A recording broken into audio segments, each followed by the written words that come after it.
Teman-teman sahabat yang terkasih, kita semua tahu dan menyadari dengan betul bahwa doa itu penting bagi hidup kita, terutama bagi kerohanian kita. Doa bagi orang percaya itu sama dengan napas hidup. Ketika kita berhenti untuk berdoa, maka sama artinya dengan kita berhenti untuk bernapas. Kenapa? Karena kehidupan rohani kita terpelihara oleh doa kita kepada Tuhan. Doa juga kadang-kadang diibaratkan sama seperti makan dan minum. Makan dan minum itu penting bagi tubuh jasmani kita. Ketika kita berhenti untuk makan atau tidak makan sehari saja, maka itu akan membuat kita lemas, tak berdaya, dan tidak akan pernah sanggup untuk melakukan apa-apa. Demikian juga halnya dengan doa. Ketika kita berhenti untuk berdoa, maka itu akan membuat kerohanian kita tidak kokoh, membuat kerohanian kita mudah untuk rapuh, dan pada akhirnya kita mudah untuk mengalami keputusasaan, kelemahan, dan lain sebagainya. Maka doa itu penting bagi kehidupan kita. Teman-teman, dalam Roma pasal 1 ayat yang ke-10 firman Tuhan berkata, "Aku berdoa semoga dengan kehendak Allah aku akhirnya beroleh kesempatan untuk mengunjungi kamu." Teman-teman, bagaimana, apa yang dimaksud dengan doa? Melakukan kehendak Allah. Kadang-kadang ketika kita berdoa untuk meminta kepada Tuhan supaya Tuhan memuaskan keinginan kita. Kita tidak peduli apakah itu kehendak Tuhan atau tidak. Tapi yang kita tahu, kita membutuhkan itu, dan kita terkadang memaksakan Tuhan untuk Tuhan harus mengikuti keinginan kita. Dalam bagian ini teman-teman, Paulus ingin menulis kepada kita bahwa ketika kita berdoa, maka sebenarnya kita juga harusnya berusaha untuk melakukan kehendak Tuhan di dalam diri kita. Teman-teman, ada seorang penulis namanya Alexander Solzhenitsyn. Dalam tulisannya di dalam buku One Day in the Life of Ivan Denisovic, ia mengisahkan perjuangan Ivan yang merasakan penderitaan dan kengerian di penjara di Uni Soviet.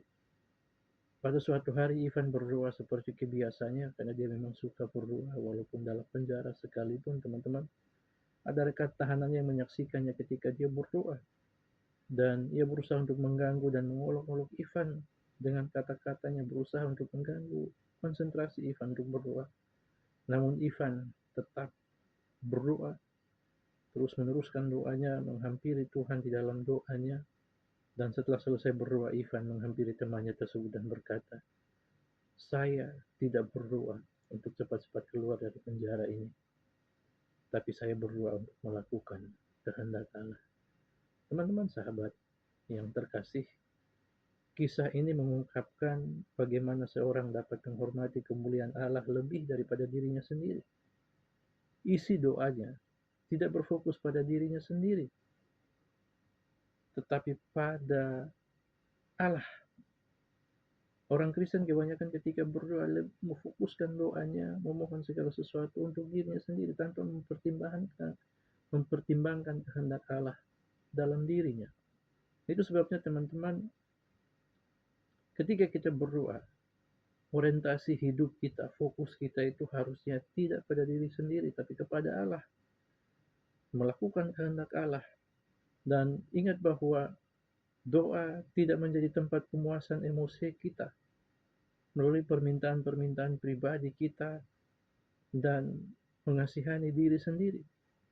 Tapi doa adalah tempat untuk mengetahui kehendak Allah atas hidup kita dan melakukannya dalam kehidupan kita sehari-hari.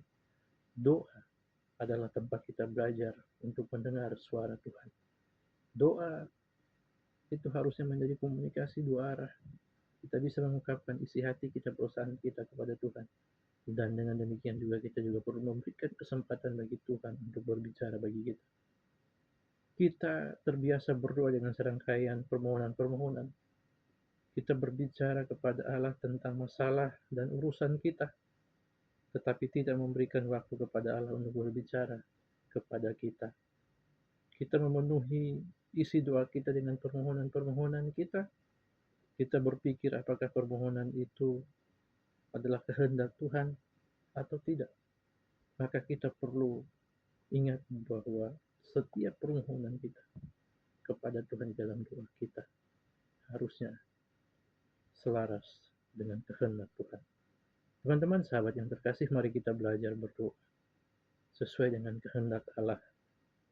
Kita memberi waktu untuk Allah berbicara kepada kita, dan kita juga berusaha untuk menyediakan telinga kita untuk mendengarkan Tuhan berbicara. Setiap kali kita berdoa memohon kepada Tuhan, kita juga harus memberikan kesempatan kepada Tuhan untuk berbicara kepada kita.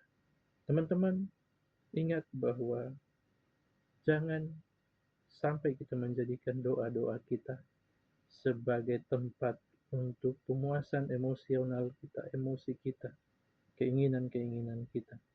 Tapi jadikan doa menjadi sarana di mana kita bisa berusaha dan menyediakan waktu untuk mendengarkan suara Tuhan di dalam setiap doa-doa kita.